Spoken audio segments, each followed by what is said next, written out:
इंसाफ बिक रहा है, ईमान बिक रहा है, बाजार सा लगा है, सामान बिक रहा है। इस राम की धरती पर रावण का राज है, कानून थक चुका है, नपुंसक समाज है। हर मोड़ पर यहां तो इंसान बिक रहा है, बाजार सा लगा है, सामान बिक रहा है।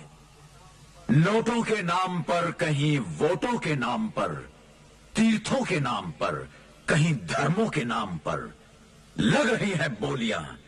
भगवान बिक रहा है, बाजार सा लगा है, सामान बिक रहा है। मानवता लुट रही है, खामोश है विधाता।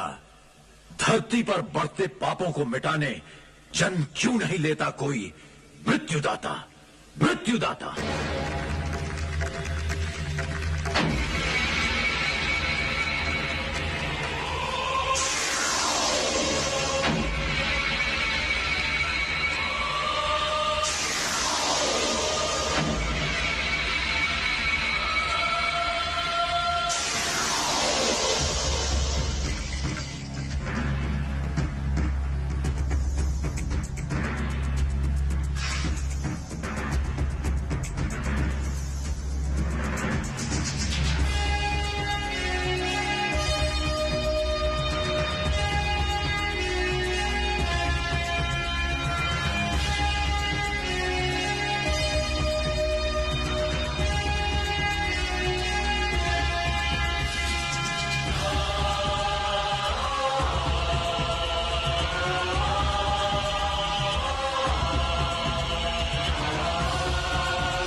लोग ये मौन तोड़ेंगे या मिट्टी के माधव बने बैठे रहेंगे?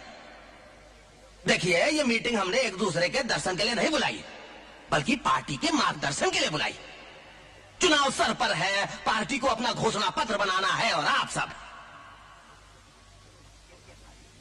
गिरधारी जी, नूर साहब, विनायक जी, आप लोग खामोश काहे हैं? अरे भाई, आप तो पार्टी के सीनियर नेता हैं, पार्टी को आपके मार्गदर्शन की जरूरत है। अरे आप लोग बोलते काहे नहीं? अरे बोले तो क्या बोले, वादे ही तो कर रहे हैं हमेशा की तरह। पूरे आश्वासनों की लोरी सुनाकर 5 साल के लिए जनता को सुनाना ही तो है। पुराने घोषणा पत्र में थोड़ी सी फेर बदल करके छपा दीजिए। अब तो मैनिफेस्टो एक रस्म बनकर रह गया है। घोषणा पत्र की वैल्यू पुरानी रद्दी जैसी हो गई है। कितनी नफरत करती है जनता हमसे। पहले लाखों लोगों की भीड़ में नेता अकेले जाते थे, मगर आज 4 लोगों के बीच में जाते हैं तो 8 कमांडो साथ में होते हैं। कहां से पैदा हो गया ये डर? अपने ही लोगों से खतरा क्यों पैदा हो गया है हमें? क्योंकि इतने सालों में हमने जनता की समस्या हल नहीं की, दुख दूर नहीं किए। पता नहीं, गुंडागिरी और राजनीति का ये गठबंधन इस देश को और कहां लेकर जाएगा। गांधी जी ने सही कहा था, जिस दिन जनता का विश्वास नेता पर से उठ जाएगा, उस दिन जनता उनको चुन चुन कर मारेगी। मतलब अब आपको यहाँ बैठे सब नेता गुंडा नजर आने लगे हैं। आप यही कहना चाहते हैं ना कि जनता हम सबको चुन चुन के मारेगी? तो ठीक है, हम आज ही आपके इस शुभ विचार को हाईकमान तक पहुंचा देंगे। उसकी जरूरत नहीं है। एक नेता है इस देश में, त्रिलोचन त्रिपाठी, जो आज भी गांधी जी के सिद्धांतों पर चल रहा है। कितने राज्यों में सरकार बना ली है उसने, करोड़ों लोग जान देने को तैयार है उसके लिए। उसके साथ रहेंगे तो कम से कम हमारे आत्मा को तो शांति मिलेगी। हम आपकी आत्मा की शांति के लिए प्रार्थना करेंगे।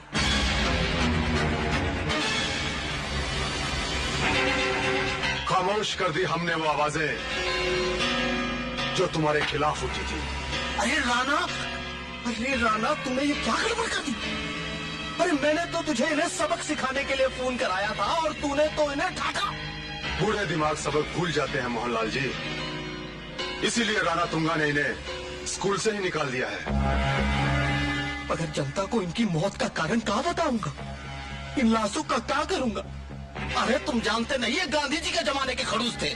पूरे देश में इनकी छवि बिल्कुल साफ है।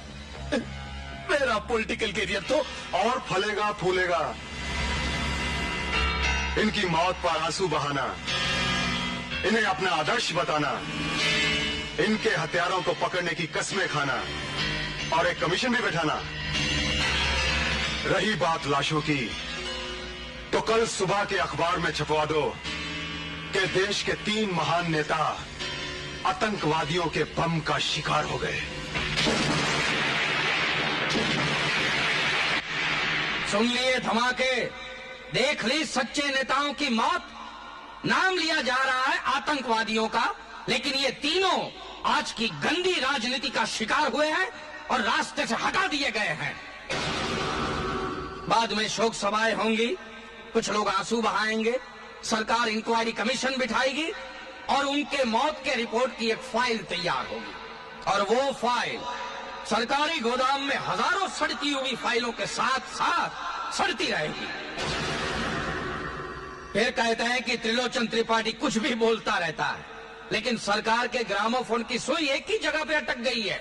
गरीबी मिटा देंगे, गरीबी मिटा देंगे, गरीबी मिटा देंगे, गरीबी मिटा देंगे, गरीबी मिटा देंगे, कि गरीबों को मिटा देंगे। आपको अच्छी तरह याद होगा कि ये मंत्री मोहनलाल जी जब पहली बार एमएलए का इलेक्शन लड़े, तब उनकी पूरी संपत्ति 125 रुपए की थी।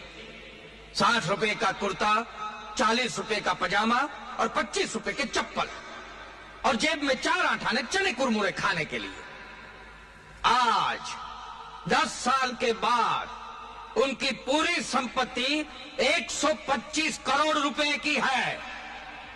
क्या धंधा है उनका या उनके बाप का? गांव में 2 रुपये दर्जन केले बेचते थे, केले। तालियां मत बजाइए, जरा सोचिए, ये माल आया कहां से? आपकी जेब से। अब तो उठो, अब तो अपनी आत्मा को जगाकर संविधान ने आपको दिए हुए मताधिकार का असली उपयोग करके ये देशद्रोही और गद्दार नेताओं को कुर्सी से उखाड़ कर फेंक दो, वरना इन्होंने तो कसम खाई है कि कुर्सी के साथ साथ ही चिता पर चढ़ जाएंगे, लेकिन कुर्सी नहीं छोड़ेंगे। इनकी राजनीति का सिर्फ एक ही मतलब है, सिर्फ राज करो, कोई नीति नहीं। अब मैं आगे कुछ नहीं कहूंगा, फैसला आप लोगों के हाथ में है। जय हिंद।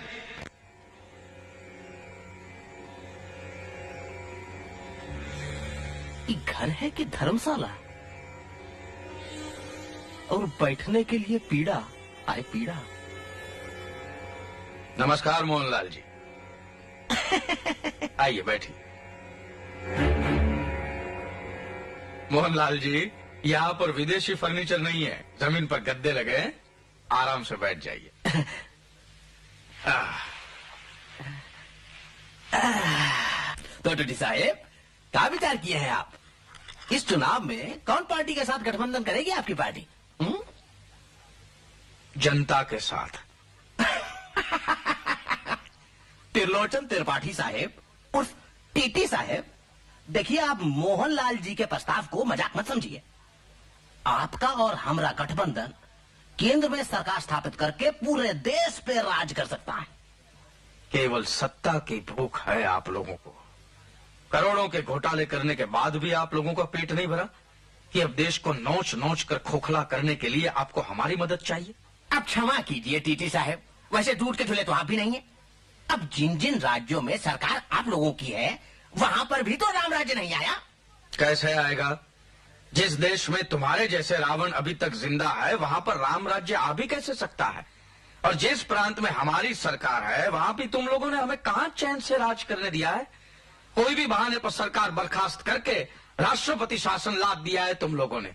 है कोई तुम्हारा ईमान धर्म है? देखिए आप, कुर्सी मिलनी चाहिए, सत्ता बरकरार रहनी चाहिए, उसके लिए किसी भी पार्टी का सहारा क्यों न लेना पड़े। शर्म आती है मुझे जब तुम जैसे नेता लोग इस देश पर राज करते हैं। पता नहीं क्या हो गया इस देश की जनता के दिमाग को, शायद दीमक खा गई है। वरना यही लोग थे जिन्होंने अंग्रेजों को भगाकर इस देश को आजादी दिलवाई थी, मगर आज वो तुम जैसे कुछ गुंडे और बदमाश नेताओं की गुलामी क्यों करते हैं? बस बस बहुत हो गया त्रिपाठी साहब, बहुत ज्यादा हो गया। अरे मजदूरों ने मिलकर 2-4 राज्यों में श्रमिक दल की सरकार क्या बनवा दी, आप तो अपने आप को भगवानी से बचे लगे। टीटी साहेब, ये जनता है, जनता ऊंट का स्वभाव रखती है, कोई भी नहीं जानता किस कॉर्बट बैठ जाए। चलता हूं, लेकिन एक बात अच्छी तरह याद रखना, लकड़ी चाहे कितनी भी कमजोर क्यों ना हो, सहारा जरूर देती है। जय हिंद। रुकिए मोहनलाल जी, मैं सब काम अकेले करता हूं, कोई सरकारी नौकर नहीं रखता। ये आपकी गंदगी मैं हरगिज साफ नहीं करूंगा। ये आपकी गंदगी है, इसे आप साफ कीजिए। त्रिपाठी साहब, आप मोहनलाल जी का अपमान कर रहे हैं। अपने किए पर पानी डालना आपको अपमान लगता है? अपनी खुद की गंदगी तो आप खुद ही साफ करते हैं ना?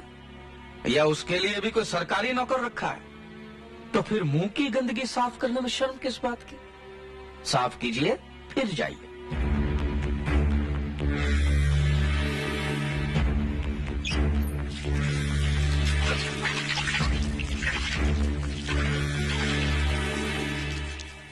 अरे सोचो राणा, कुछ भी सोचो, लेकिन जल्दी सोचो। उस ससुरे त्रिलोचन त्रिपाठी उर्फ टीटी की लाश पर श्रद्धांजलि की फूल डालने की हमारी बहुत इच्छा है। अब चाहे तुम उसे चिता पर लेटाओ, चाहे जमीन के नीचे दफन कराओ, हमें कोई फर्क नहीं पड़ता। और हाँ, इस काम के लिए तुम्हें मुंह मांगा रकम भी मिलेगा, 100% 100। ठीक है, लेकिन हम पूरी पेमेंट फॉरेन करेंसी में लेंगे। वहां पैसा ट्रांसफर हुआ और यहां तुम्हारा काम हुआ। मगर कैसे? हाउ? ये काम तुम